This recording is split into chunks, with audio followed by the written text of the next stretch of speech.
Today we're going to dive deep into one of the least talked about aspects of mountain biking. Something so obvious and mundane that it's overlooked by nearly everyone. That's right folks, it's time to learn how to brake. Okay.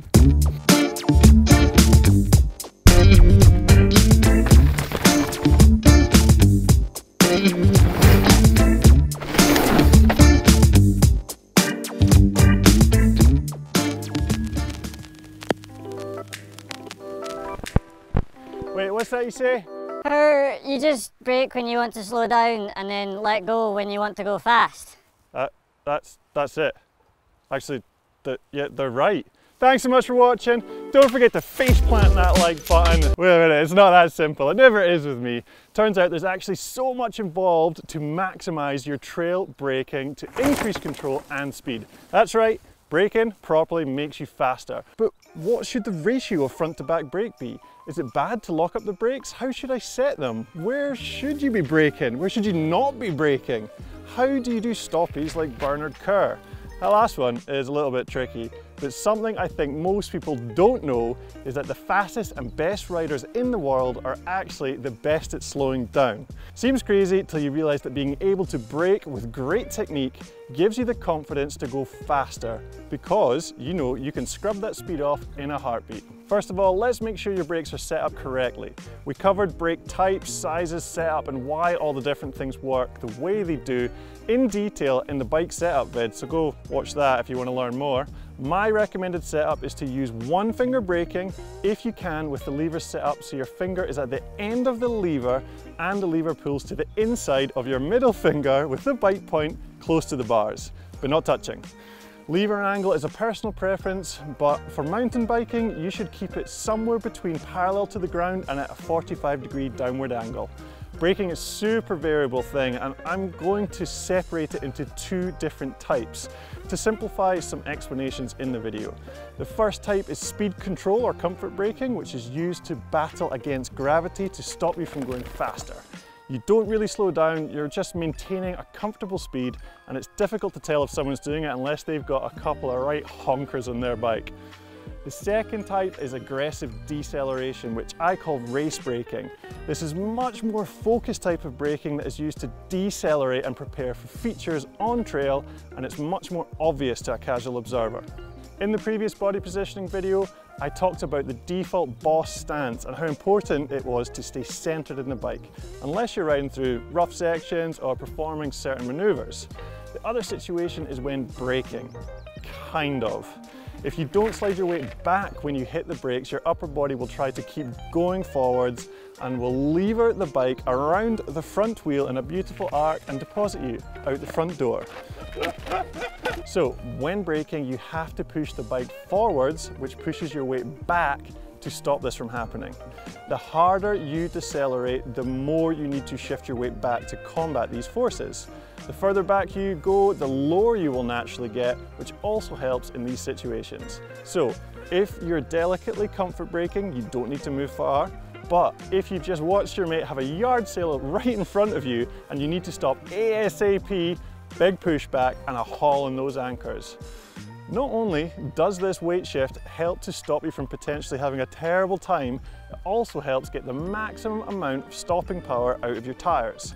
There's two main forces on display during a braking maneuver: gravity acting vertically downwards and the mass of your bike and body decelerating horizontally forwards. When you add these two forces together, you get a diagonal force moving down and forwards from your center of mass.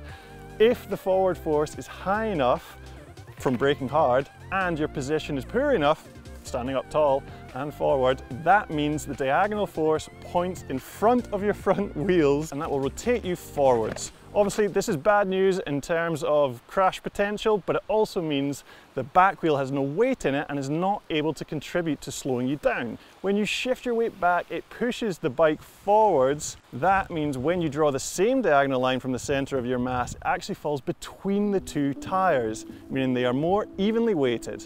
This means you can use the shifting of your body weight to control the grip between the two wheels. And that's pretty cool. When braking, I find it's good to have the arms almost straight, as there will be a lot of force going through those arms, and you don't want to be dealing with all that force with bent arms.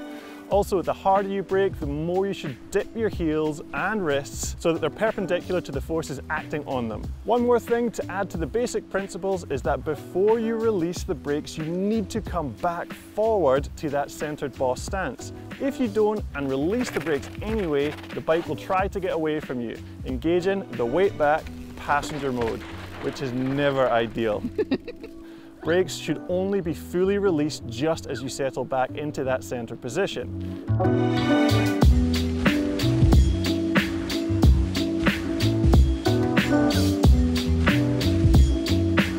You can practice this weight shift cruising down a road to keep things simple. Okay, I can sense some extra wrinkles forming on your brains now. Let's start applying the above to some trails. I like to start with the #1 mistake that I see most people making, and it's not utilizing the front brake enough on steep tracks. Everyone has done this. It's the default thing to do, and some uninformed people even teach others to do it because, I mean, it seems safe. It's the OG bro tip screamed through the forest as you see your bud dropping into some gnarly section. Just lean back, back brake only. Lean back, lean back, whoa. Lean back. Hopefully we learned earlier that a lot of the forces when braking go into the front wheel, helping it to grip. So you're actually throwing most of your braking power out the window by not trusting it and utilizing it. Best way to practice this is to find a nice steep, consistent slope or bit of trail that you can comfortably ride down, then challenge yourself to ride down it with only your rear brake on or only your front brake. Use your body weight to help shift over the wheel you're braking with to try and get the most grip out of it, with a goal to getting down the section smooth and controlled. Shifting your weight over the back wheel is a piece of cake, but getting your weight over the front can be scary. I find the best way to adjust the pressure is to have straight arms and then use my legs to push my weight forward and back to adjust the pressure in my hands. You should feel like you're up on top of the bars and not hiding behind them. You will find at points you will lock up your wheel and skid. The challenge is to learn to smoothly modulate your braking power. Squeeze firmer to slow down more, but if you feel it slipping, ease off the power. Get traction again. Once you get the hang of this drill, I bet it's easier to control your speed with your front brake. Trust it, because it is key to riding steep trails like a boss. So where should you brake on the trail? The disappointing answer to that question is wherever you want and wherever there is grip to do so. But I think there's a better question to ask, and that's where should you not be braking? Simple answer is anywhere you need directional grip, which includes corners, off cambers, slippy roots, that kind of thing. Anywhere there's nothing to slow down for, and anywhere you need your suspension to work at its best. In an ideal world, you should only brake before any high energy features like turns that can't be taken at the speed you're going or huge compressions. That's really hard to picture and implement, so let's give you something to actually apply on the trail. I'd start with reducing comfort braking. To do this, pick a section of trail that's mostly straight but littered with little obstacles like rocks or roots, and maybe it's just got a few wiggles in it, something that would make you want to drag your brakes. Pick an entrance point to the section and a target that you want to try and stay off your brakes until. There's two things that you then have to do to make this happen. When you get to your chosen section, you need to get your weight centered. Boss stance, get in charge. When the speed picks up, the temptation is to lean back, and it feels safe, but it can cause you to go offline and get in trouble. Number two is to look ahead at where you are going. You need to give this extra speed a direction by looking where you want to go. Don't focus on the specifics, just look at the shape of the trail. If that worked, then brilliant, that's progress. If you didn't manage it, no stress, you are making progress. Keep setting yourself little challenges like this to encourage you to not comfort brake, and you'll find yourself doing it naturally. Once you start reducing the comfort braking, you'll find you start coming into the high energy features and turns way quicker, and that's where race braking comes in. You want to do this late, hard, and do it where there's plenty of grip. No point trying to brake just before a feature if it's covered in loads of slippy roots. Choose a spot where there's good traction, and you can usually use a bit of line choice to find grippier, smoother ground to allow you to brake even later. The way to practice this is to pick a corner with a nice fast run in on not too steep a trail and set up a braking zone. Make the start of the braking zone early to begin with, and you can move it around as you get a little bit better with this.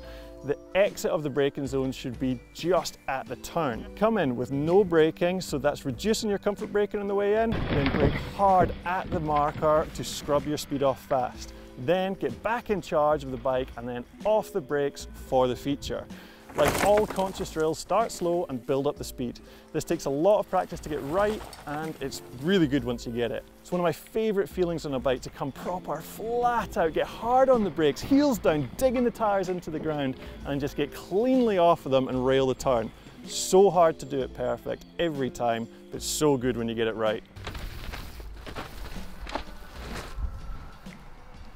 So this section here is absolutely perfect for looking at the different kinds of braking. So this is a comfort braking section. Out of the berm up there, coming pretty quick, and then it gets real narrow down here. There's a big stump, narrow trees, and then a blind crest. It's the kind of things that you want to slow down for, but really it's a straight line. You don't need to slow down, but you want to. So this would be a perfect example of somewhere you could try and set an end point, coming out the berm, set an end point, which is down here by the camera, and try and not brake. I'm going to focus on looking ahead, staying off the brakes, keeping that weight centered. But then it leads you into a race braking situation, which is just after this. So I've come through the gap in the trees just up there, over that crest. I've not looked at the trees, I've not looked at the stump, I've looked through to the exit, stop comfort braking. You hit this road crossing, and then down here, big tree with some juicy roots coming out of it, and then a really tight turn, and the ground here is a bit off camber. If I was to stay off of the brakes into this section, you're not going to get enough traction there to be able to slow down for the turn, and it's going to be exciting. You're not going to get around it. So what I'm going to need to do is do my hard race braking, scrubbing off the speed here on the road. There is a nice flat bit of road, and you're going to be compressing into it, making those tyres grip into the ground, scrub the speed off here. But then I'm not going to immediately let go of the brakes because I still need to control the speed. So I'm going to do a little bit of speed control braking, bit of comfort braking, just here, off as I go over the roots, back on the firm ground on the other side of the roots, and then finally off for the turn. So I'm not braking where my wheels could slip, I'm trying to do it where there's grip. A lot of people coming into this would see these roots and maybe get pushed low down into the corner, but really with a bit of line choice, setting up a bit higher is going to make this turn go a lot nicer. So looking ahead, staying off the brakes, no comfort braking, hard race braking, late as possible, scrubbing the speed off, a little bit of delicacy coming through all these roots, control the speed, and finally rail that turn. Sounds so simple. It's not. It's really hard, but this is the kind of thing that you gotta practice. Braking, once you start getting it right, really just helps things flow. Hopefully you learned something today, and if you did, I love a nice big juicy thumbs up on the vid. It's free to do, and it'll put a big smile on my face. If you've got any questions, I'm going to be hanging around in the comments for an hour after this goes live to try and answer them all. But now, it's all up to you. Get out there, pick a braking mistake you always make, use my teachings, eradicate that error, subscribe to the channel, and I'll see you in the next video. It's all about pumping, and it's going to be fantastic. Are we still rolling? Is it? Are we done? Are we done? Where is he? Where is he? Guys. Where is he? Here. Right, oh, there he is, I got him.